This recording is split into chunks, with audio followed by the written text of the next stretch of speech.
Irã apresenta nova proposta para reabrir Estreito de Hormuz. E você vai ver também. Líderes mundiais condenam ataque a tiros da presidente dos Estados Unidos, Donald Trump. E ainda, queniano completa maratona em menos de 2 horas e faz história em Londres. Essas e outras notícias você confere agora no Redação Hit. Olá, muito bom dia para você. 11 horas e 30 minutos agora pelo horário de Brasília. Seja muito bem-vindo ao Redação Hit, edição manhã. Vamos ver agora juntos os destaques deste início de semana, dia 27 de abril de 2026. O Irã, por meio de mediadores paquistaneses, apresentou aos Estados Unidos uma nova proposta para a reabertura do Estreito de Hormuz e também para encerrar a guerra.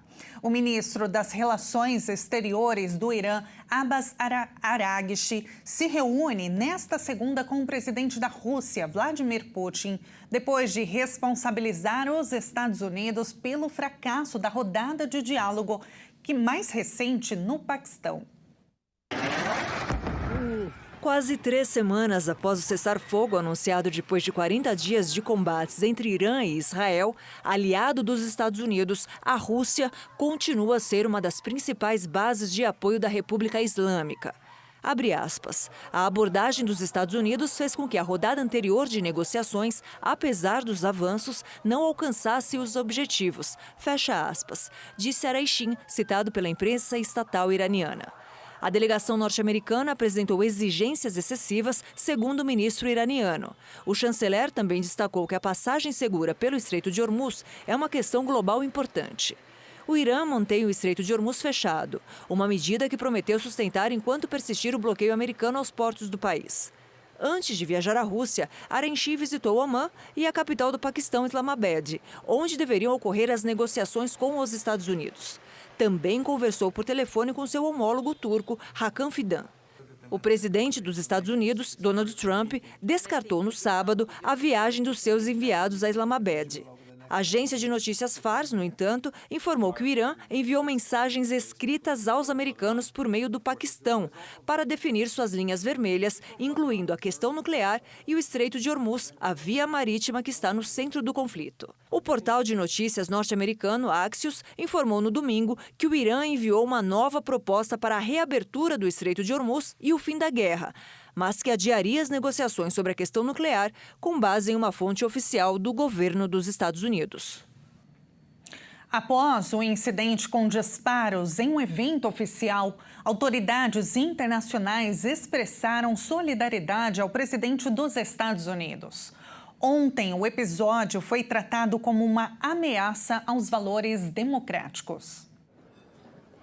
Do Brasil a Israel, diversos líderes condenaram o incidente ocorrido em Washington, onde o presidente americano Donald Trump foi retirado de um jantar de gala após um atirador tentar invadir o evento anual com os correspondentes da Casa Branca. Segundo as autoridades, o suspeito, que estava armado com uma espingarda, uma pistola e facas, foi detido no local. No X, o presidente Luiz Inácio Lula da Silva expressou sua solidariedade a Trump, à primeira-dama Melania Trump e a todos os presentes no jantar com correspondentes em Washington, acrescentando que a violência política é uma afronta aos valores democráticos que todos devemos proteger. Aliado do republicano, o primeiro-ministro de Israel, Benjamin Netanyahu, declarou: como vocês, minha esposa e eu também ficamos chocados ao saber da nova tentativa de assassinar o presidente Trump e sua esposa. Ficamos aliviados ao saber que ambos, assim como os altos membros do governo americano, saíram ilesos. Não há lugar para violência, nem contra líderes políticos, nem contra ninguém. O rei Charles III da Inglaterra expressou grande alívio pelo fato de o presidente Trump e sua esposa Melania e outros convidados terem escapado ilesos dos disparos. A presidente da Comissão Europeia, Ursula von der Leyen, relatou ter falado ao telefone com um americano para expressar solidariedade, pontuando que violência política não tem lugar em nossas democracias. O primeiro-ministro britânico Keir Starmer se disse chocado com as cenas da noite passada no jantar de correspondentes da Casa Branca e que qualquer ataque às instituições democráticas ou à liberdade de imprensa deve ser condenado nos termos mais contundentes. No X, o presidente francês Emmanuel Macron publicou: o ataque armado da noite passada contra o presidente dos Estados Unidos é inaceitável. A violência não tem lugar numa democracia. Ofereço meu total apoio a Donald Trump. Líderes mundiais como a primeira-ministra italiana Giorgia Meloni, a presidente interina da Venezuela Delcy Rodrigues e a presidente do México Claudia Sheinbaum, entre outros, também se manifestaram para oferecer apoio a Trump. 3 pessoas morreram em um ataque de forças dos Estados Unidos contra uma embarcação envolvida em operações de narcotráfico no Oceano Pacífico. As informações são do Exército Americano. A ação mais recente de dezenas de outras similares nos últimos meses elevou o número de mortos na campanha do governo Trump a pelo menos 185 mortos, segundo uma contagem da agência France Press. Como em casos anteriores, o Comando Sul das Forças Armadas dos Estados Unidos anunciou na rede social X que a embarcação atingida era operada por organizações designadas como terroristas. E os serviços de inteligência confirmaram que transitava por rotas conhecidas do narcotráfico. O governo de Donald Trump não apresentou evidências de que as embarcações atacadas desde setembro do ano passado estavam envolvidas no tráfico de drogas, o que provoca um debate sobre a legalidade das operações. Especialistas em direito internacional e grupos de defesa dos direitos humanos afirmam que os ataques poderiam constituir execuções extrajudiciais, já que aparentemente tiveram entre seus alvos civis que não representavam uma ameaça imediata para os Estados Unidos. Agora a gente fala do Brasil porque o ministro do Supremo Tribunal Federal, Alexandre de Moraes, concedeu prisão domiciliar a pelo menos 18 idosos condenados por envolvimento no 8 de janeiro de 2023. As decisões foram tomadas na última sexta-feira e confirmadas pela Corte nesta segunda. A determinação do ministro leva em consideração principalmente a idade avançada dos condenados. Moraes determinou medidas restritivas como o uso de tornozeleira eletrônica, proibição de uso de redes sociais, suspensão de passaporte e impedimento de contato com outros envolvidos. Os beneficiados foram condenados por crimes como tentativa de abolição violenta do Estado Democrático de Direito, golpe de Estado, associação criminosa armada e dano qualificado pela invasão e depredação a sedes dos 3 poderes em Brasília. E no Oriente Médio, ataques israelenses no sul do Líbano deixaram pelo menos 14 mortos neste domingo. Foi o dia mais violento desde o início do cessar-fogo com o Hezbollah. A escalada ocorre após reclamações mútuas de transparência da trégua e amplia a incerteza sobre a sua manutenção. De acordo com autoridades, este foi o dia mais letal desde que entrou em vigor há mais de uma semana um cessar-fogo na guerra entre Israel e o Hezbollah. Forças israelenses têm realizado ataques repetidos no Líbano desde o cessar-fogo de 17 de abril, que na quinta-feira foi prorrogado por 3 semanas, após 6 semanas de guerra em que Israel também invadiu o sul do país. Está se formando a impressão de que o exército não está atuando lá. Eles estão atuando e estão atuando com força. É preciso entender que as violações do Hezbollah estão na prática desmantelando o cessar-fogo. Portanto, para nós o que nos guia é a segurança de Israel, a segurança dos nossos soldados e a segurança das nossas comunidades. Estamos atuando com vigor de acordo com regras acordadas com os Estados Unidos e, aliás, também com o Líbano.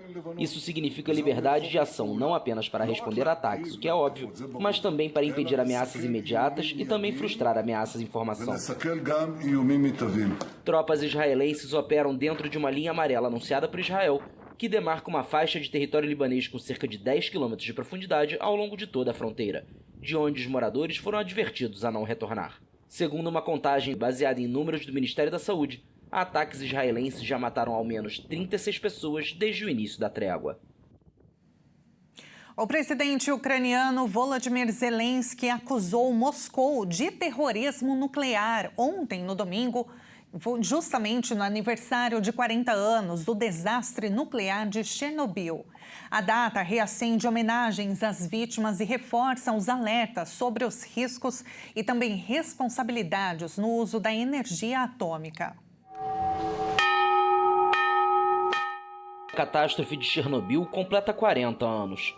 A explosão em um dos reatores da usina, ocorrida na Ucrânia, ainda parte da República Soviética, foi o pior desastre nuclear civil da história e mudou a percepção global sobre a energia atômica. Estima-se que milhares de pessoas morreram em consequência da exposição à radiação. A maior parte dos trabalhadores da central vivia na localidade de Pripyat, mas foi deslocada para Slavutich, onde centenas de pessoas se reuniram na madrugada, na hora em que ocorreu o desastre. Todos os anos nós nos reunimos na Praça Central para homenagear aquelas pessoas que salvaram vidas com puro heroísmo. Não com tecnologia, nem por uma grande soma de dinheiro, mas simplesmente porque era preciso fazê-lo. Era necessário salvar o mundo. Era necessário proteger o mundo do perigo que surgiu na central de Chernobyl.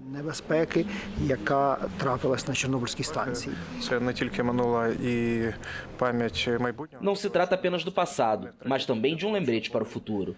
Para prevenir tragédias semelhantes, para garantir que haja informação sobre aqueles tempos terríveis e os erros então cometidos. Para que possamos trabalhar no futuro e saber o que não fazer. E para honrar as pessoas que heroicamente deram suas vidas para que a civilização pudesse continuar e o mundo pudesse seguir em frente. Em uma mensagem nas redes sociais, o presidente ucraniano Volodymyr Zelensky acusou a Rússia de terrorismo nuclear e de levar mais uma vez o mundo à beira de um desastre provocado pelo homem. Ele destacou que drones russos sobrevoaram regularmente Chernobyl, um dos quais chegou inclusive a atingir sua cobertura protetora no ano passado. O número exato de vítimas varia. Cerca de 600 mil pessoas envolvidas na operação de limpeza, conhecidas como liquidadores, foram expostas a altos níveis de radiação. Um relatório da ONU de 2005 fixou em 4 mil o número de mortos confirmados e estimados nos 3 países mais afetados. O Greenpeace calculou em 2006 que o desastre havia causado cerca de 100 mil mortes. E agora a gente fala sobre o endividamento das famílias brasileiras, porque por conta das dificuldades jurídicas, o governo federal não deve usar o FGTS em um programa para o pagamento de dívidas, como estava sendo cogitado. A saída será o lançamento de uma nova fase do Desenrola Brasil.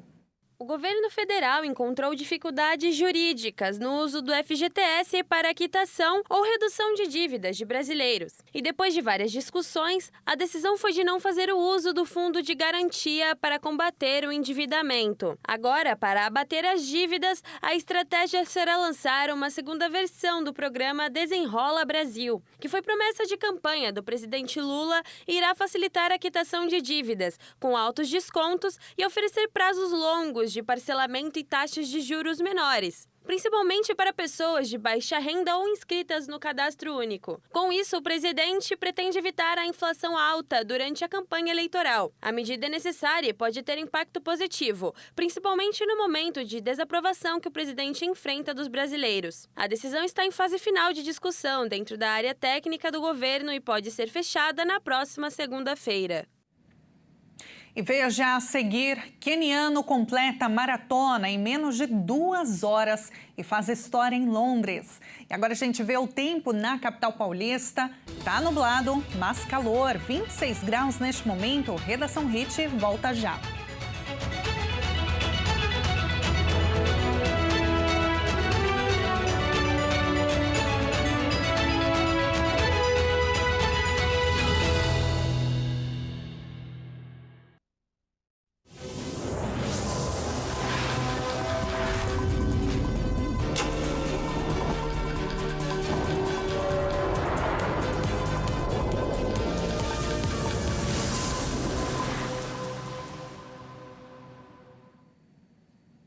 E nós estamos de volta com as principais notícias. Seja muito bem-vindo mais uma vez.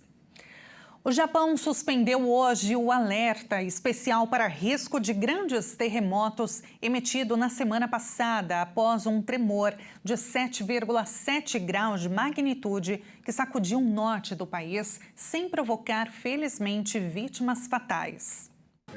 O terremoto de 20 de abril no Pacífico, na costa do município de Iwate, foi sentido em Tóquio. A centenas de quilômetros de distância, provocou ondas de tsunami. O tremor deixou 10 feridos, 2 deles em estado grave, segundo a Agência de Gestão de Incêndios e Desastres. O governo japonês emitiu pouco depois um alerta especial para o risco de um grande terremoto. mas a medida foi suspensa nesta segunda-feira. No entanto, segundo o secretário para a Prevenção de Desastres do Executivo, Cota Ivamura, isso não significa que a possibilidade de um grande terremoto tenha desaparecido. De acordo com o secretário, o grande terremoto pode ocorrer de forma repentina, sem qualquer tremor prévio. O Japão é um dos países com maior atividade sísmica do mundo, por estar localizado sobre 4 grandes placas tectônicas na margem oeste do Círculo de Fogo do Pacífico. O arquipélago, com 125 milhões de habitantes, registra quase 1.500 tremores por ano e concentra aproximadamente 18% dos terremotos do mundo. A grande maioria é de baixa intensidade, mas os danos variam em função de sua localização e da profundidade em que acontecem. O Japão continua marcado pela lembrança do terremoto de 9 graus de magnitude de 2011, que provocou um tsunami e um acidente devastador na usina nuclear de Fukushima, quando quase 18.500 pessoas morreram ou desapareceram na tragédia. E atenção, eleitor, diversos TREs, que são os tribunais regionais eleitorais de todo o país, vão adotar o regime de plantão e ampliar o horário de atendimento nos cartórios eleitorais nesta reta final do prazo para a emissão do título de eleitor, regularização de pendências e também transferência de domicílio eleitoral. Segundo o calendário do Tribunal Superior Eleitoral, os brasileiros têm até o dia 6 de maio para realizar esses procedimentos. Os serviços podem ser feitos de forma online no site do TSE ou presencialmente nos cartórios eleitorais e postos de atendimento. O acesso ao atendimento médico é um problema sério no país. Ainda mais para quem é idoso, que precisa encarar longas horas de espera nas cadeiras. E quem mora nas pequenas cidades muitas vezes não tem alternativa, precisa viajar para as capitais. Pesquisas apontam que envelhecer fora dos grandes centros pode significar mais autonomia nas atividades diárias e qualidade de vida, mas também maior dificuldade de acesso a consultas, exames e procedimentos especializados, resultado da distância, da escassez de serviços e da concentração de profissionais nas capitais. Dados do estudo Demografia Médica no Brasil mostram que em 2024 as capitais concentravam quase 4 vezes mais médicos por habitante do que o interior. A desigualdade é ainda maior entre os especialistas. Apesar das dificuldades, o ambiente do interior pode favorecer o bem-estar. Menor exposição à violência, ausência de trânsito e melhor qualidade de ar.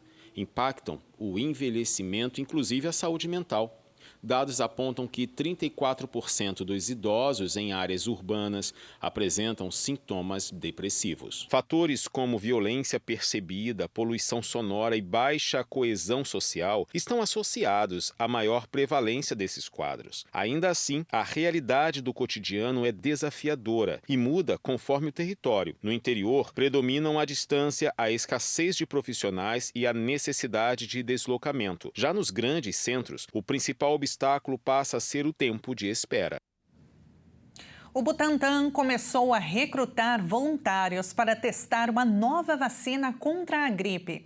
O público-alvo são pessoas com no mínimo 60 anos.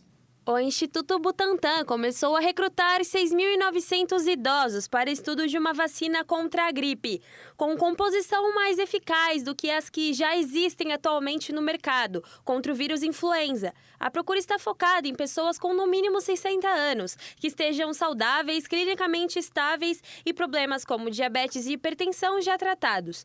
Isso porque a nova vacina possui um composto que aumenta a proteção da imunidade nos idosos, que durante uma infecção por gripe são mais propensos a desenvolver complicações por causa da queda natural de imunidade.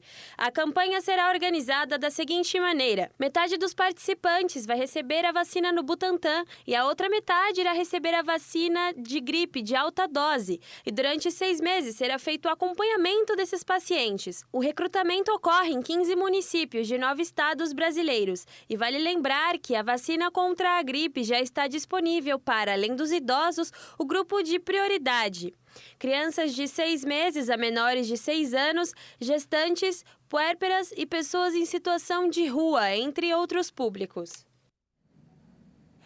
Neste domingo, o queniano Sebastian Sawe se tornou o primeiro atleta a completar uma maratona abaixo de 2 horas. Ele estabeleceu um novo recorde mundial. A prova em Londres ainda registrou outras marcas históricas, consolidando um dia histórico no atletismo. Com um tempo de 1 hora, 59 minutos e 30 segundos, ele conquistou a medalha de ouro e quebrou o recorde mundial, antes de Kelvin Kiptum, de 2 horas e 35 segundos, estabelecido em outubro de 2023. I think I've made history today in London, and for the generation. Acho que hoje fiz história em Londres, e para esta geração eles passam a saber que correr para bater um recorde é possível, não é difícil. Depende da preparação que você teve, da paciência que teve e da disciplina que teve. Para mim, acho que mostrei a eles que nada é impossível, tudo é possível. Passion you had and the discipline you had. So for me, I think that I've shown them nothing is not possible, everything is possible. A corrida na capital britânica foi especial, já que na mesma maratona, 3 pessoas quebraram o recorde mundial, 2 delas abaixo de 2 horas.